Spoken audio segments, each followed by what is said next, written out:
아픈 역사를 지닌 대한민국으로서는 상상도 못할 일이지만 세계에는 자국의 주권과 영토를 수호하며 국민의 생명과 재산을 지키는 군대가 존재하지 않는 나라도 있습니다. 그레나다, 도미니카 연방, 마셜제도, 미크로네시아 연방 등은 미국이 국방을 대신해서 담당하고 있으며 나우루, 니우에 등은 호주가 방위를 맡고 있습니다. 또한 모나코는 프랑스가, 리히텐슈타인은 스위스가 국방을 대신 전담합니다. 이들 나라들은 지정학적 이유, 정치, 외교적인 이유 등으로 군대를 보유하지 않고 다른 나라에게 의존하지만 대한민국은 타국에게 우리의 운명을 맡길 수 있는 형편도 아니고 그럴 이유도 없습니다. 하늘이 두 쪽 나는 한이 있더라도 자국의 안보는 스스로 지켜야 한다는 걸 뼈저린 경험을 통해서 체득한 나라가 바로 대한민국인데요. 사실 우리나라도 완전한 자주 국방을 이루지는 못하고 있습니다. 한국전쟁 이후 미국이라는 초강대국의 군사원조와 한미상호 방위조약 덕분에 경제발전에 매진할 수 있었고 지금도 다양한 부분에서 군사적으로 많은 도움과 영향을 미국에게 받고 있습니다.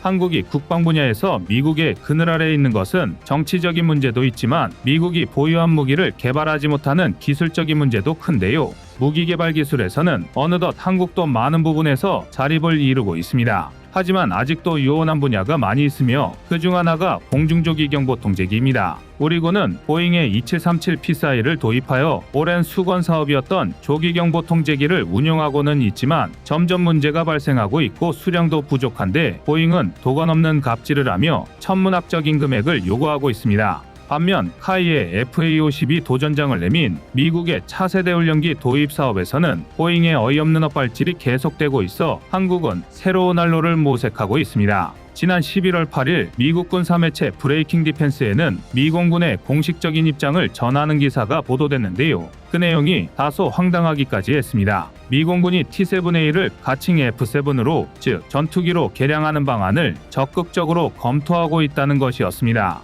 그런데 보잉 내부에서는 전혀 모르는 사실이었다고 합니다. 브레이킹 디펜스의 기사에 따르면 미 공군은 구형 F-16 전투기를 대체할 수 있도록 F-7이라고 불리는 T-7A 레드호크의 새로운 무장 변형을 적극적으로 고려하고 있다고 밝혔습니다. 마드리드에서 열린 국제전투기 회의에 참여한 익명의 관계자는 브레이킹 디펜스에 산업계에 필요한 요구사항을 설명하기 위해 정보 요청이 준비될 것이라고 말하면서 미 공군이 항공기 개발에 대해 보잉과 협의하지는 않았다고 덧붙였습니다. 정보 요청을 한다는 것은 미 공군이 무기 통합 및 추가 기술이 가능한 다른 계약자의 견해를 원한다는 것을 의미합니다. 이 관계자는 계획에 대해 더 자세히 설명하지 않았지만 군사 전문 매체 파이트 글로벌에 따르면 과거 보잉은 훈련기인 T-7A에 특정 미사일과 폭탄을 장착하여 노스롭 그루먼이 개발한 F-5나 다소가 개발한 알파젯을 대체할 수 있다고 밝힌 적이 있습니다. 만약 이 내용이 사실이라면 FA-50으로 미국의 훈련기 도입 사업 수주를 노리는 한국에게는 상당히 불리한 상황입니다.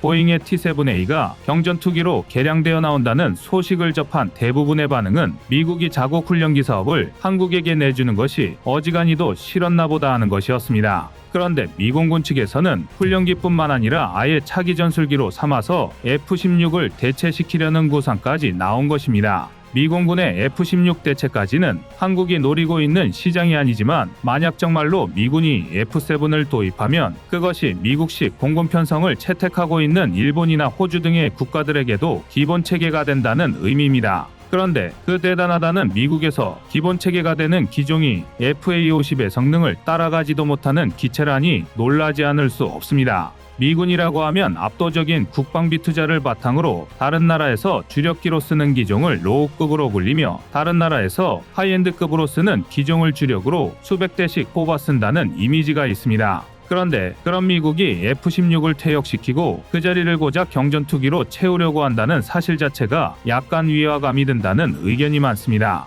그도 그럴 것이 T-7A는 처참하다는 말이 나올 정도로 개발 과정에서 수많은 단점을 드러냈고 아직도 문제를 해결하지 못하고 있는 실정입니다. 게다가 보잉 자체도 미군의 F-7 구상에 대해 내심난감하다는 입장을 드러내기도 했습니다. 익명을 요구한 보잉 관계자는 브레이킹 디펜스와의 인터뷰에서 현재 미 공군과 나눈 대화나 브레인스토밍은 T-7 훈련기의 차세대에 관한 것이라고 말했습니다. 또한 우리는 첫 번째 고객에 초점을 맞추는데 매우 민감했기 때문에 의도적으로 F-7이나 경공격 기유형 개념에 대한 향후 논의를 지연시키고 있었습니다라고 덧붙였습니다. 여기에 이 관계자는 우리는 T-7A 레드호크가 앞으로 하게 될 위대한 일들에 대해 전부 이야기하는 것으로 미 공군 내부의 나쁜 인식을 조장하고 싶지 않았다고 했으며, 우리의 첫 번째 일은 그들이 정말로 필요로 하는 T-7A를 그들에게 제공하는 것이었다면서, 그들이 당장 T-7A를 정상적으로 판매하는 데에 애쓰던 나머지 다른 제안을 할 수 없었음을 밝혔습니다. 또한 보잉 대변인은 우리는 항상 T-7A 항공기의 성장을 구상해왔으며 이것이 미래의 많은 역할을 수행할 수 있는 훌륭한 후보라고 믿지만, 지금은 가능한 빠르고 안전하게 T-7A를 공군에 제공하는 데에 집중하고 있다고 말하기도 했습니다. 그러니까 정리하자면 미국은 FA-50이 미공군 훈련기 사업에 선정되는 것을 막으려고 무리해서 보잉을 밀어주려고 하지만, 정작 보잉은 T-7A를 제대로 생산해 공급하는 것도 역부족이라는 의사표명을 한 것입니다. 코미디도 이런 코미디가 또 없는데요. 미국의 황당한 갑질은 이게 다가 아닙니다. 공군이 단독작전이나 소규모 작전을 펼치는 게 아닌 이상 전투기와 각 항공기가 효과적으로 편대 임무를 수행하려면 꼭 필요한 지원기가 있습니다. 바로 공중조기경보통제기입니다. 공중조기경보 및 통제 AWNC 시스템은 이름 그대로 항공기, 선박, 차량, 미사일 및 기타 원거리에서 접근하는 대상을 감지하고 공중전투에서 전투 영역의 지휘 및 통제를 수행하기 위해 설계된 공중 레이더 시스템입니다.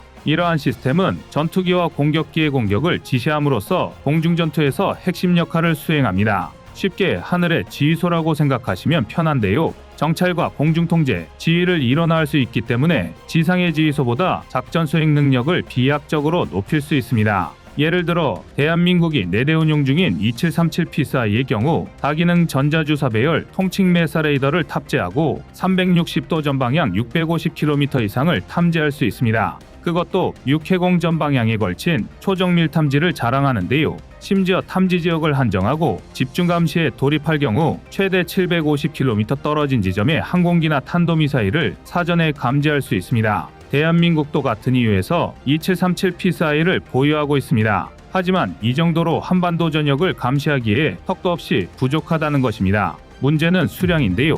현재 우리 공군에서 보유한 PSI 4대로는 24시간 영공 감시가 불가능합니다. 설상가상 부족한 수량으로 어떻게든 꾸역꾸역 출격률을 올리다 보니 과도한 작전으로 잦은 고장에 시달리고 있는 형편입니다. 상식적으로 생각하면 진작에 추가 도입이 이루어져야 했지만 정작 조기경보기 추가 도입 사업은 벌써 3년째 지지부진 표류를 이어가고 있습니다. 2021년 사업 공고와 항공기 평가가 진행 계획되었고, 본래 계획대로라면 2022년 기종이 결정돼 2023년 제작이 이루어지고 있어야 했습니다. 방사청의 초기 각본은 2027에서 2031년에 부족한 물량을 충원하고 2차 사업을 마무리 짓는 것이었습니다. 그러나 정작 아직까지 사업 공고조차 명확하게 나온 게 없습니다. 가장 큰 걸림돌은 예산입니다. 공중조기경보통제기 2차 도입 사업은 기존 2대 도입 계획을 4대로 크게 확장하면서 3조 900억 원의 예산이 책정되었습니다. 그런데 사업이 수정되기 전 보잉이 PSI 2대 판매에 제시한 금액이 무려 2조 3천억 원이 넘습니다. 이는 사실상 공중조기경보통제기 시장을 보잉이 독점하고 있는 데다 한국에서 이미 PSI를 운용 중이기에 부린 배짱 장사나 다름없는데요. 원안대로 PSI 4대를 도입하려면 자그마치 4조 6천억 원이 넘는 예산이 필요합니다. 게다가 조기경보기는 안테나 소자 교체 주기가 매우 짧은데 보잉의 갑질로 정비에 시간과 예산이 너무 많이 듭니다. 실제로 보잉은 우리 군의 성능 개선과 정비 소요에 무려 1조 6천억 원이 넘는 돈을 요구했습니다. 부르는 게 값이 되어버린 꼴인데요. 게다가 주요 부품마저 도입 4년 만에 무려 64종이나 단종되며 운용의 차질을 빚다가 간신히 최근 미군의 PSI 추가 도입 발언이 나온 이후 재생산이 시작되었습니다. 자칫하면 수조 원을 들여 도입한 값비싼 지원기가 하루아침에 깡통이 되어버릴지 노심초사해야 하는 꼴입니다. 사실 가장 좋은 선택지는 이미 나와 있습니다. 바로 국산화입니다. 아닌 게 아니라 지난 2022년 방위사업청은 카이, LIG넥스원 등 국내 굴지의 방위사업체 관계자를 불러 모아 공중조기경보통제기 국산화에 대해 논의했습니다. 업계에서는 국내 기술로도 충분히 공중조기경보통제기를 개발할 수 있다고 보고 있는데요. KF-21을 개발하면서 A사 레이더를 비롯한 4대 핵심 기술의 국산화를 이루어냈고, 심지어 FA-50 블록 20용 소형화 A사 레이더까지 개발에 성공했습니다. 게다가 그 성능 역시 미국 등의 선도국들보다 뛰어난 것으로 밝혀졌는데요. 물론 공중조기경보통제기에 탑재하려면 KF-21 A사 레이더보다 소자를 늘리고 전방향으로 탐지 전파를 조사할 수 있도록 추가 개발이 필요합니다. 하지만 우리는 대포병 레이더, 지상용 대공 레이더, 함정용 다기능 레이더 등 이미 다양한 영역에서 국산 A사 레이더 기술을 응용하고 있습니다. 기반 기술도 있고 경험도 있다는 건데요. 공중조기경보통제기 국산화에 성공한다면 부품 공급은 물론이고 유지보수로 인한 전력 누수, 국방 예산 누수를 방지할 수 있을 것입니다. 지금까지 한국이 국방력에 있어서 미국에게 지대한 영향과 도움을 받은 것은 사실이지만 언제까지나 일방적인 을이 될 수는 없습니다. 정치적인 부분은 그렇다 쳐도 무기 개발 기술에서는 하루빨리 더 높은 수준으로 올라서 진정한 자주국방의 길로 들어서길 기원하겠습니다.